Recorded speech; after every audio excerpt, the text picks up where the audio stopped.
In the name of God, the gracious, the merciful, we give him praise and thanks for his mercy and his goodness to the human family. If all the trees upon the earth were pens to write with, and if all the oceans were ink, and then another 7 oceans to add to its supply, the writing would still not be enough to explain the glory of God, for he's the exalted, all-powerful, all-wise. And even if I live to be 1,000, that still would not be enough to thank him for his many blessings and gifts. We confide in no other in our time of need, and we praise no other in our good fortune.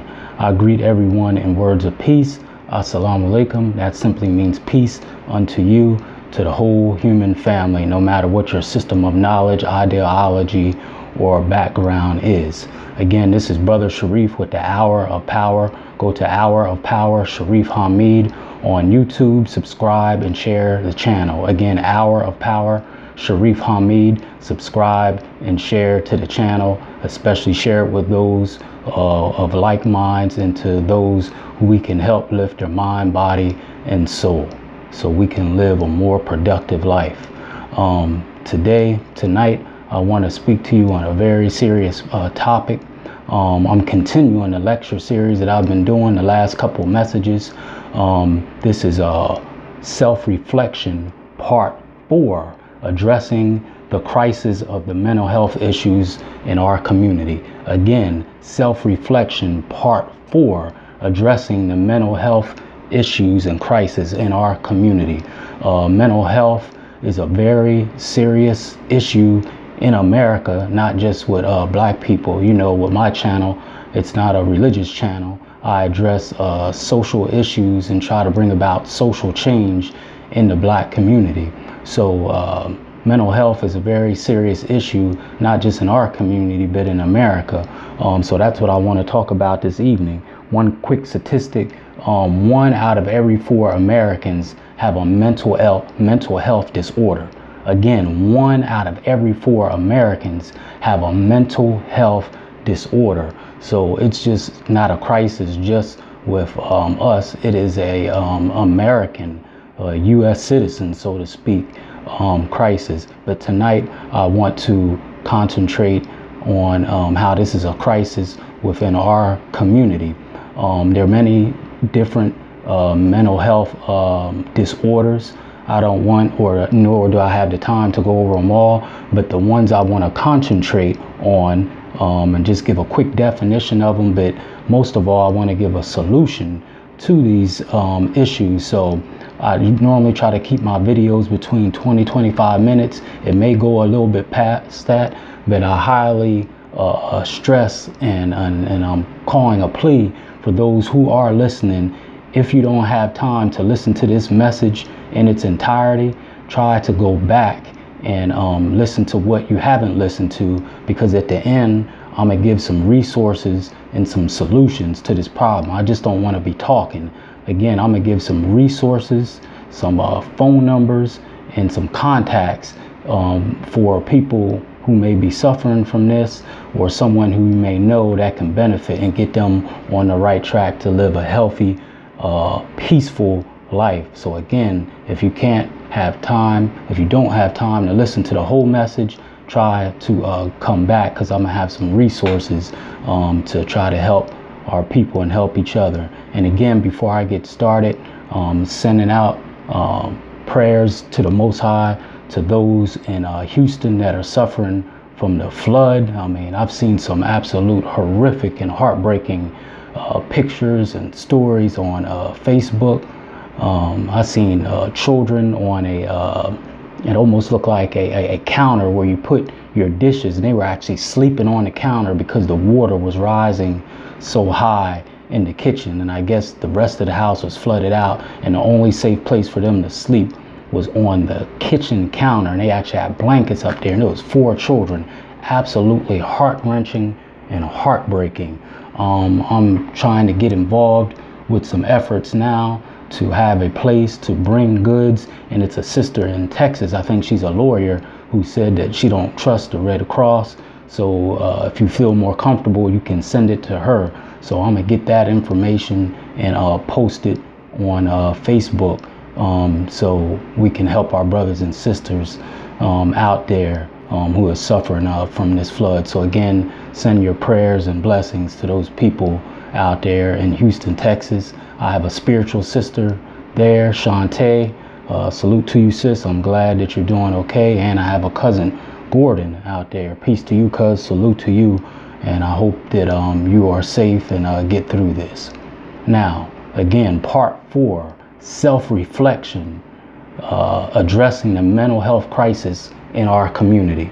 And again, I want to touch on 3 or 4 mental health disorders, and then give you the signs for maybe only 2 of them for a sake of time, and just try to, bring some light on this. The 4 that I want to touch on is depression, which is pretty self-explanatory. Extended sadness for extended amount of time, just can't seem to shake it. And depression affects different people in different way. I want to address bipolar, which is a mental disorder with huge range in elation or happiness, and then depression. That's what bipolar is. And for the record, almost all of us are bipolar.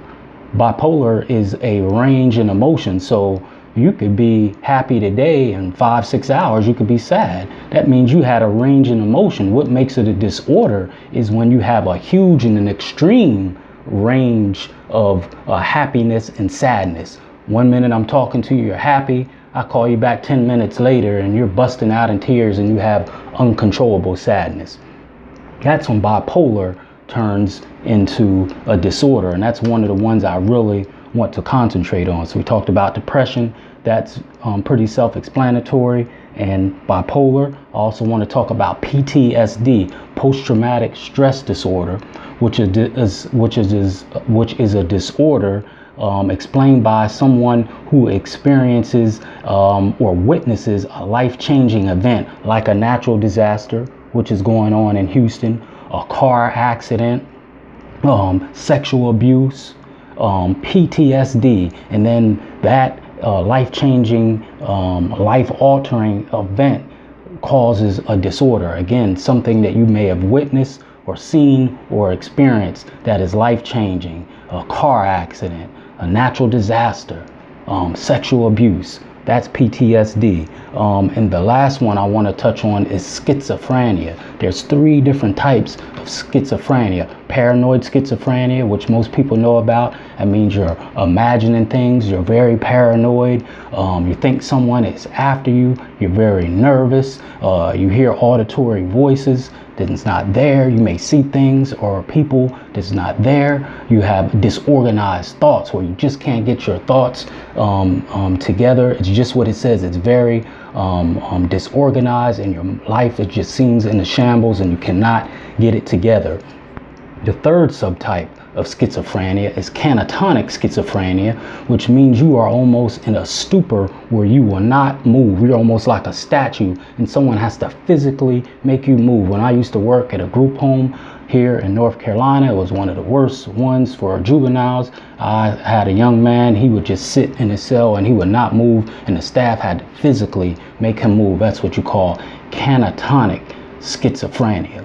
So those are the ones that I want to touch on. And again, it's almost like a family secret within our community. I've done lectures before on domestic violence and sexual abuse. And I talked about how these are like dark secrets within the Black community. No one wants to talk about them. No one wants to address it. And they almost hide the perpetrators of these crimes, whether it's domestic violence or sexual abuse. But this is another taboo topic within the Black community. Mental health.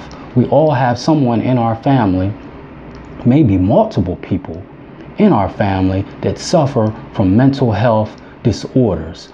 And it's just something that's very taboo in the Black community. But just as those other issues I talked about, sexual abuse and domestic violence, as the more you try to hide them and sweep them under the rug, the worse it gets. That does not solve anything. So we want to try to go through these things tonight, and maybe I'll have to do a part 2 and try to come up with some solutions to help our people, because mental health issues, it puts a strain on marriage, it puts a strain on family relations, friendship, your work, career, any kind of interaction you have with anyone else. If you have a mental health disorder and it doesn't and isn't treated or checked in some kind of way, it's going to put a strain on anyone who you interact with. And people who have family members in their family with these issues, you know how strenuous and stressful it can be. So I'm gonna just give you some signs to try to recognize these things. I'm gonna mostly concentrate on bipolar and depression, and then we'll get into some other things that I believe that are barriers, because whenever you have a problem, you have to see, well, what's causing the problem and what's in my way of solving this problem. So we're going to talk about some barriers of why we don't get the help that we need with mental health. So now, bipolar, we hear about this a lot in our community, and some people even make fun of it, and it's nothing funny. Oh, he's bipolar, but you really know what it is. Like I said, we all suffer and have signs of bipolar because we all have range in emotions. It's when it becomes extreme in a short amount of time that makes it a disorder. So some signs of bipolar is excessive energy, restlessness, just can't stay still, just not calm, just not at peace, racing thoughts in your mind, extreme highs and lows, which is the actual definition of bipolar, easily irritated, needing little to no rest. How can you function properly throughout the day if you're not getting any rest? I remember talking to one family member, and they said another family member was staying with them, you know, out of privacy, and they were staying with them. They said this individual would pace up and down the hallway all night long. So needing little to no sleep, restlessness. These are clear signs of someone who is suffering from bipolar. Poor judgment, not making good decisions, unusual behavior, which is the most visual sign, and aggressive behavior. A lot of our people, male or female, but probably a little bit more male because we got that testosterone in us, have a lot of aggressive behavior. And people may just say, oh, they're just going through something. They're going through something. What exactly is it? Needs to be identified.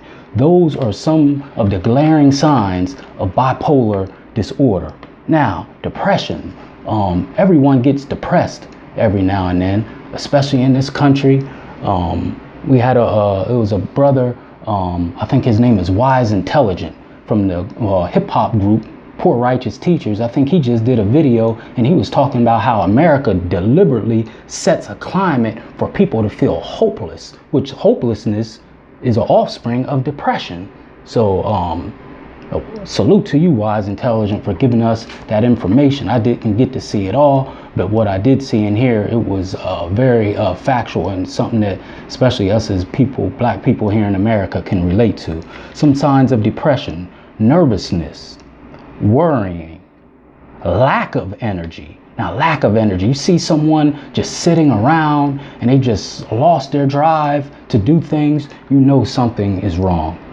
Feeling worthless, just feeling like there's no purpose for them in life. That is very, very dangerous because that can lead to suicide. Now, suicide is a rising epidemic in our community. It used to be something that they say, oh, just white Americans, you know, they don't get their way or they lost some money, they'll just jump off a building. Now it's affecting black people too. Suicide, chronic pain, always in pain, sadness that don't go away. Sadness that don't go away. Again, many people, everyone feels depressed at some time, but if you see someone that it just don't go away, they're suffering from depression. Thoughts of suicide, death, and poor appetite. You see someone not eating, you have to eat. Eating and food is what gives us the juice to make us go. You see someone, their appetite takes an extreme dip, you want to look into what's going on with them.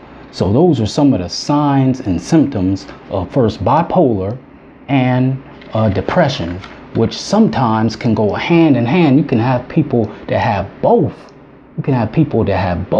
And when I went to school, and again, and I'm not just speaking this stuff off of the cuff, my education background is in criminal justice, and then I have a master's in substance abuse counseling, and I'm always talking and counseling people. I attended to 3 people today alone that were having extreme stressful issues in their life. So I'm very experienced with this. I work in the school system. I work with children that have mental health disorders, behavior disorders. I've worked in prisons. I've counseled in prisons and lockdown facilities. So your brother has plenty of experience with this, and I did my internship at a Durham Crisis Unit for 6-7 months with people who suffered from schizophrenia. So that's my background. Moving along, what are some barriers that keep Black people from getting mental health treatment? Mental health treatment, what are some barriers? And then I'll be finishing up. One barrier is, according to mental health professionals, is mistrust of health professionals. Situations like the Tuskegee experiment. I've talked about that before, where they experimented on several hundred Black men, saying they was going to give them test out syphilis to see how it affects Black people compared to white people. But what they didn't know, they infected them with syphilis, and then they went home and infected their wives, girlfriends, and significant others. That happened in 1932 in Alabama. So mistrust of health professionals. That is a major reason why Black people do not even like going to the doctor sometimes, because they just don't trust health professionals. Number 2, cultural barriers of doctor and patient relationship. Cultural barriers. If you have a doctor who is white, because remember, only 2-3% of doctors in America are Black. Only 2-3%. So if you have a doctor who may be from India or European, most of them, not all of them, put it this way, some of them do want to help. Some doctors are very genuine, they want to help, but because of that cultural difference, they may not be able to relate to what's going on in your life, what's causing stress. So right away, boom, they just want to hit you off with a pill, or they just can't relate. So that causes a strain between Blacks and the doctor relationship because of the cultural difference. So we need more doctors, and we need more mental health professionals who can relate to our struggle here in America. Here's I'm gonna save that one for last. In our community, we talk or treat about physical issues, but not mental health issues.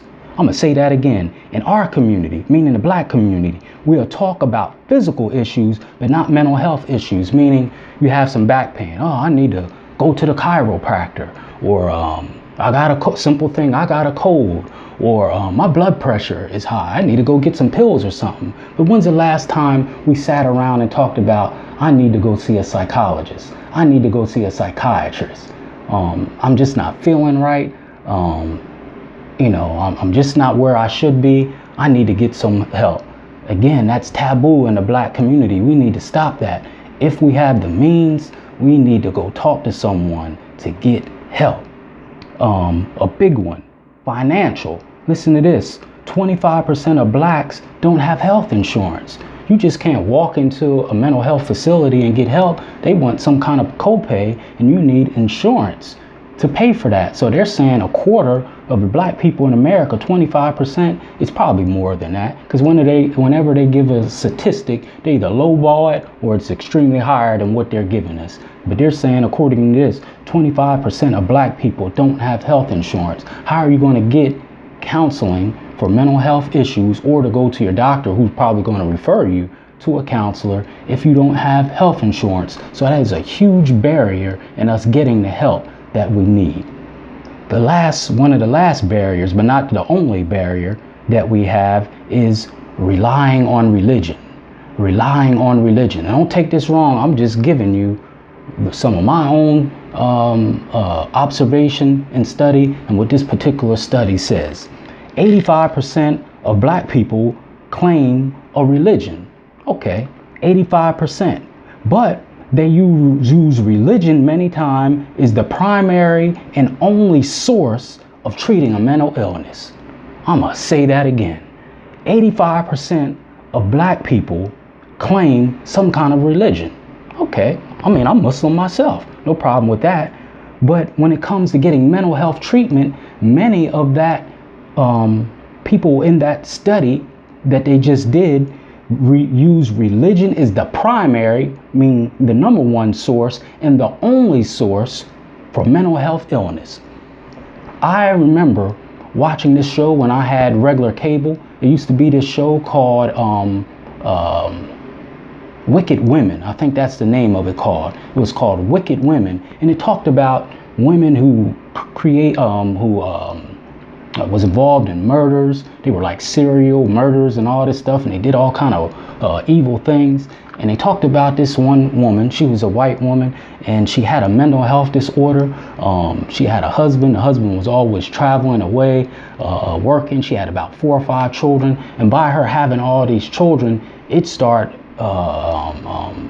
almost causing a mental health disorder with her. And as the narrator was talking about it, even with her, even though she's European, the only way that she sought treatment, she went to her pastor, the church, and the pastor told her, like a lot of times, not all the time, many pastors tell people in the black community, just pray about it.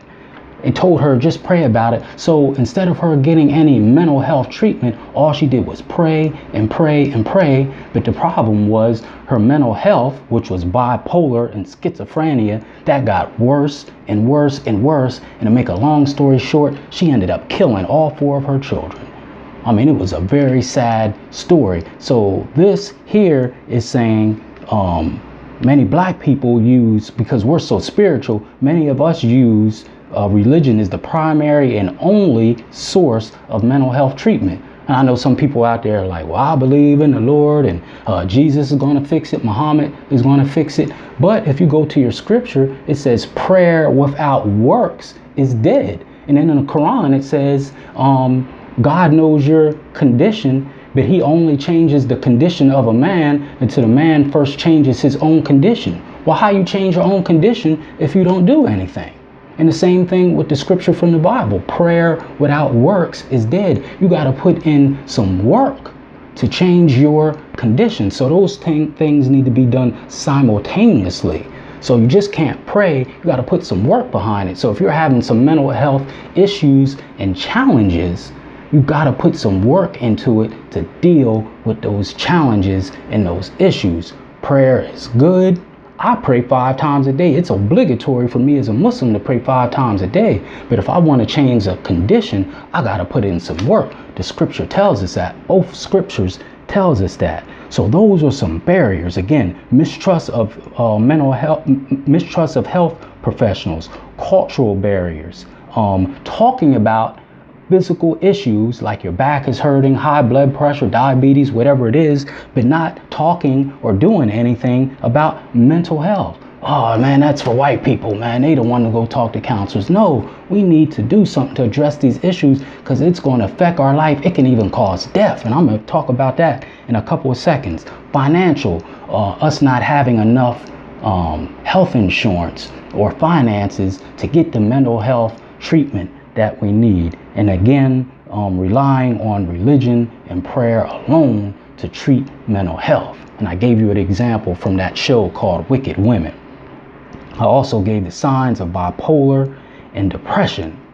Now, and do you know in 2014, Harvard University came out with a disease. Now we're talking about children and how it affects them. Do you know they came out and coined a new disease called hood disease? Hood, H-O-O-D, like living in the hood, hood disease. They said this is a new disease characterized by children in the inner city. It affects at least 30 to 35% of children in the inner city. And the cause of it is a lack of nutrition and them constantly seeing violence and being surrounded by violence like they're in a war zone in Vietnam. It's called hood disease. And in 2014, professionals and mental health professionals at Harvard University coined this new disease and called the phrase called hood disease. Look it up. And it said it's characterized by children in the inner city who have poor nutrition and is constantly surrounded by violence. I don't care for the name, but the underlining what they call cause has a lot of validity to it. They said it's worse than the PTSD that war veterans had going to Vietnam. They said the difference is people who went to Vietnam and other wars, when they were in that war zone, they had similar backlash or similar symptoms due to being in that environment, but eventually they left that environment, meaning Vietnam, or if they went to Korea for a war. They said the difference with the inner city children is they never get to leave that war zone, so they're constantly being traumatized and re-traumatized by this violence. And again, going back to the other disorders, we don't know what causes these things. We have people who have been sexually abused, who have been around violence a lot, again, and we don't know what causes the circumstances or the atmosphere that causes these disorders. We just know we have family members and friends that suffer from it. So we have to do something about it, and we need treatment. There is nothing wrong with going to treatment. You just got to get the treatment from the right doctor who understands you, who understands your plight, and is going to give you the right strategies to deal with this. And popping a pill all the time isn't always the best strategy. It's not always the best strategy. I'm not saying not to do it because I don't know your situation, but it's not always the best and only strategy. So I already see I'm gonna have to do a part 2 of this. Time is running short and I don't want this to drag out too long. Again, I want to give a list of some resources that you can go to get some help if you need it. There's nothing wrong with talking to someone, especially if they're a professional. You just got to talk to the right person to give you the right strategies for your situation. Now, many people say, well, I don't trust going to a white psychiatrist or a white psychologist. They don't understand me. They're just going to want to give me pills. I understand that. I have a counselor that I go to, and I'm a counselor. I have a counselor who I go see on a quarterly basis because sometimes I suffer from anxiety. I don't take any medication for it because I'm already experienced with these kind of things. I kind of know what it is when I'm feeling it, but I still go to someone to get help. So just because I don't treat my issue with medication, that don't mean that you may not need that. And my motto always is, if you're a harm to yourself or someone else, then you may need a pill to stabilize you. That don't mean you need to take it forever, but you may need a pill to stabilize you if you are a harm to yourself or someone else. But I do not recommend medication is the first and only treatment to deal with mental health disorders. That's just me. Now, who can we go to? Who can we call, as the Ghostbusters movie used to say? This number is a list of black doctors. You can call this number and they can give you a list of black doctors in your area. Listen to this. 1-888-38-662-7497. This is a list of black doctors. 888-662-7497. This is what you call black psychiatrists of the U.S. Black psychiatrists of U.S., meaning United States. 510-834-7103. 510-834-7103. A list of black psychiatrists. A psychiatrist and a psychologist are two different things. Psychologists can diagnose a mental disorder, but a psychiatrist can diagnose and give you medication if you need it, even though that's not my first recommendation. This is called, when someone says, well, I'm a Christian, I only want to talk to someone who understands my particular faith. Okay, well, I got someone from you. The American Pastoral Counselors. This is out of Virginia. Write this down, 703-385-6967. This is called the American Pastoral Counselors, those who are really into their faith, whether it be Christianity. Most of this is for the Christian faith. Many of my listening audience are Christian, so I have something for you. The American Pastoral Counselors, one more time, 703-385-6967.